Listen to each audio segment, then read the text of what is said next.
We have the Vulcan 3 kilowatt nano heater as standard with most of the hot tub installations that we do, and if you're having problems with it, then there are a few things you can check.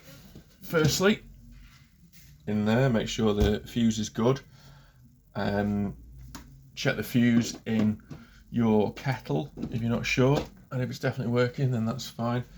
The socket itself, you can plug something else in there, hairdryer or something, just check that that socket is definitely working.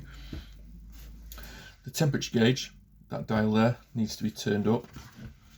I've got that set to about 40, but that needs to be higher than the ambient temperature.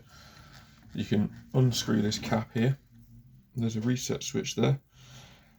On some of these, that reset switch is actually a bit short, and you'll need to push down the last bit with something like a pencil, because it'll go underneath the level of that part there. So make sure that's pushed down. Then what you can do is check the filter. So if you run the filter now and it's still not working, what you can do is stop the filter pump, and then you can, this arrow on here has to be pointing exactly in line with the water flow, but you can hold that, unscrew this, and then what you can do is you can take it out a bit and just move it, and it should bring that light on. You don't want to do it for too long because you'll actually overheat the heater. So all I'm doing is lifting it up a bit and moving it. And if that brings the heater on, then the heater is working fine. It means that there's not enough flow. So essentially this is a flow switch.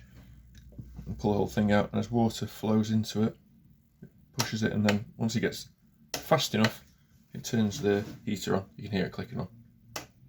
If I had the temperature dial turned down lower than the ambient temperature, then nothing happens. So the temperature has to be up and the flow has to be there for the heater to come on. Otherwise it does nothing. And then when you put it back in, you don't have to take it all the way out, but essentially it's quite a weak part, this, and you don't want to snap it, so you have to be super careful.